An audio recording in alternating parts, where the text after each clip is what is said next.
Polymorphism का जो practical example है वो है फंक्शन ओवरलोडिंग। ठीक, फंक्शन ओवरलोडिंग। फंक्शन ओवरलोडिंग क्या होता है वो समझना आप। तो जैसे अभी तक हमने बहुत सारे प्रोग्राम्स बनाए, उसके अंदर हमने क्या किया, एक क्लास बनाई, एक क्लास के अंदर मल्टीपल हमने मेथड बना दिए। किसी का नाम एडिशन था, किसी का नाम सब्ट्रैक्शन था, किसी का मल्टीप्लिकेशन था, किसी का नाम एरिया था, है ना। ऐसे बहुत सारे मेथड बनाए हमने।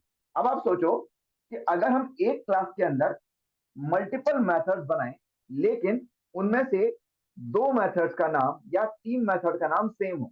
सपोज मैं दो मेथड बनाऊं और दोनों मेथड का नाम एडिशन है, तो क्या हो जाएगा, जब एक क्लास के अंदर एक ही नाम के मल्टीपल मेथड्स होते हैं तो उसको हम बोलते हैं फंक्शन ओवरलोडिंग। ठीक है, क्या बोलते हैं, फंक्शन ओवरलोडिंग। और फंक्शन ओवरलोडिंग जो है वो पॉलीमॉर्फिज्म का एक प्रैक्टिकल एग्जांपल है, जिसके थ्रू हम लोग पॉलीमॉर्फिज्म के कंसेप्ट को इंप्लीमेंट करते हैं। अब दो की जगह आपके पास तीन मेथड भी हो सकते हैं।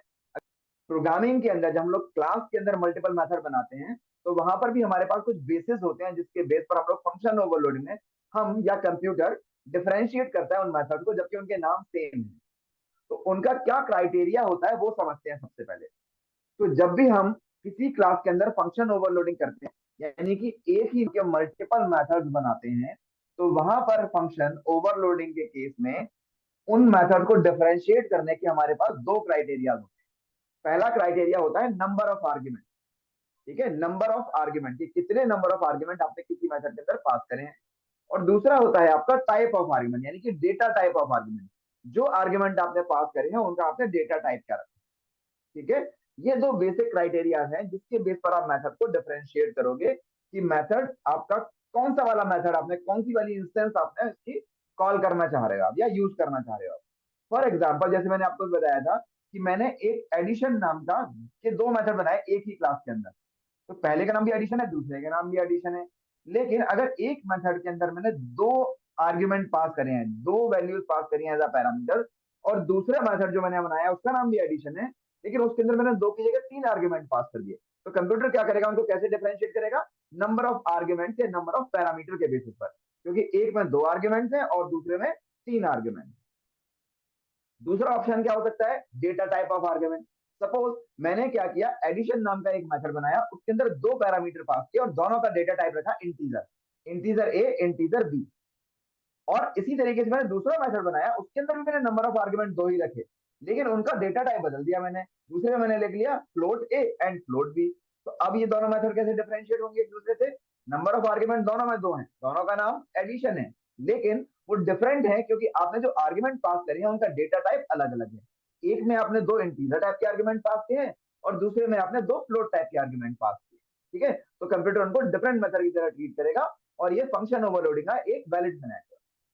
ठीक है, अभी हम इन सारे एग्जांपल्स को एक एक करके प्रैक्टिकली समझते हैं। ठीक, जैसे कि मैंने मान लीजिए क्लास बनाई, यहां पर मैंने लिखा पब्लिक क्लास, क्लास का नाम एक्स वाई जी रख लिया मैंने।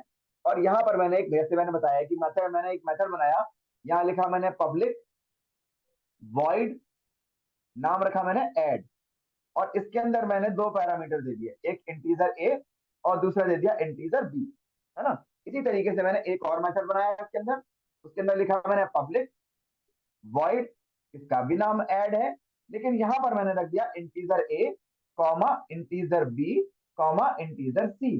तो यहां पर जो मेरे आर्ग्यूमेंट्स हैं वो नंबर ऑफ आर्ग्यूमेंट दो हैं और यहां पर जो आर्ग्यूमेंट है वो नंबर ऑफ आर्ग्यूमेंट तीन है, दोनों का नाम सेम है। तो ये फंक्शन ओवरलोडिंग का वैलिड सिनेरियो है। लेकिन मेथड को डिफरेंशिएट कैसे करेंगे हम या कंप्यूटर, नंबर ऑफ आर्ग्यूमेंट के बेस पर। इसी तरीके से मान लीजिए जो मैंने बोला आपको, तीसरा एग्जांपल मैंने बनाया पब्लिक, रिटर्न टाइप रखा वॉइड, इसका भी नाम रखा ऐड, लेकिन यहां पर मैंने इंटीजर की जगह पास कर दिया फ्लोट ए कॉमा, यहां पर मैंने लिख दिया फ्लोट बी। तो ये क्या है, ये एक तीसरा मेथड है। और ये तीसरा मेथड भी इसी क्लास के अंदर एक साथ हो सकता है। और ये तीनों मेथड एक दूसरे से अलग अलग हैं। देखो तीनों मेथड का नाम क्या है, ऐड, इसका भी नाम ऐड है, इसका भी ऐड है, इसका भी ऐड है। तो ये क्या है, फंक्शन ओवरलोडिंग, क्योंकि हमारे पास एक ही क्लास के अंदर एक ही नाम के तीन मेथड। लेकिन ये जो मेथड है इसमें नंबर ऑफ आर्ग्यूमेंट दो है, इसमें नंबर ऑफ आर्ग्यूमेंट तीन है, तो ये दोनों डिफरेंशिएट हो रहे हैं एक दूसरे से नंबर ऑफ आर्ग्यूमेंट के बेस पर। ये वाले मेथड में तीन आर्ग्यूमेंट है, इसमें दो आर्ग्यूमेंट है, ये भी डिफरेंट है आपस में नंबर ऑफ आर्ग्यूमेंट के बेस पर। लेकिन फर्स्ट मेथड और थर्ड मेथड दोनों में नंबर ऑफ आर्ग्यूमेंट सेम है, दो दो, लेकिन यहाँ पर जो आर्ग्यूमेंट का डेटा टाइप है वो अलग अलग है, यहाँ पर दो इंटीजर टाइप के आर्ग्यूमेंट है और यहाँ पर दो फ्लोट टाइप के आर्ग्यूमेंट है। तो ये दोनों मेथड भी जो है वो डिफरेंट मेथड की तरह ट्रीट होंगे, और ये तीनों के तीनों मेथड एक ही क्लास में एक साथ एक ही टाइम पर हो सकते हैं, क्योंकि तीनों एक दूसरे से अलग अलग है नंबर ऑफ आर्ग्यूमेंट और टाइप ऑफ आर्ग्यूमेंट के बेस पर। ठीक है। अब एक और इंपॉर्टेंट बात, बच्चे अक्सर कंफ्यूज होते हैं।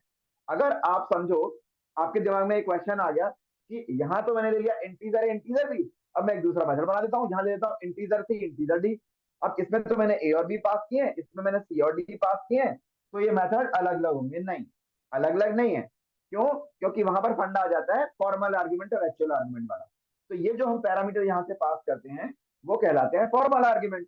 और मैंने पहले भी बताया है कि जो फॉर्मल आर्ग्यूमेंट्स होते हैं उनका नाम क्या है वो मैटर नहीं करता, उनका डेटा टाइप और नंबर ऑफ आर्ग्यूमेंट कितने हैं वो मैटर करते हैं। तो आप यहाँ पर कंप्यूटर जो देखेगा वो ये देखेगा नंबर ऑफ आर्ग्यूमेंट कितने हैं, दो, यहाँ पर भी दो, नीचे वाले मेथड में भी दो। दोनों आर्ग्यूमेंट का डेटा टाइप क्या है, पहले वाले मेथड में भी इंटीजर, दूसरे वाले मेथड में भी दोनों इंटीजर। तो ये सेम मेथड की तरह कंसीडर होंगे, ये वैलिड सिनेरियो नहीं है, इररेस्पेक्टिव कि आपने नाम ए बी और सी डी लिए हैं। तो वो जो ए बी और सी डी लिए हैं उससे कोई फर्क नहीं पड़ने वाला, क्योंकि वो फॉर्मल आर्ग्यूमेंट है, और फॉर्मल आर्ग्यूमेंट कुछ भी हो सकते हैं, का नाम कुछ भी हो सकता है, कोई फर्क नहीं पड़ता। बस कंप्यूटर क्या चेक करता है, नंबर ऑफ आर्ग्यूमेंट अलग अलग होने चाहिए या तो, या फिर उनका डेटा टाइप ऑफ आर्ग्यूमेंट अलग अलग होना चाहिए, तभी वो फंक्शन ओवरलोडिंग का एक वैलिड सिनेरियो कहलाता है, अदरवाइज नहीं कहलाता। ठीक है, समझ में आ गया?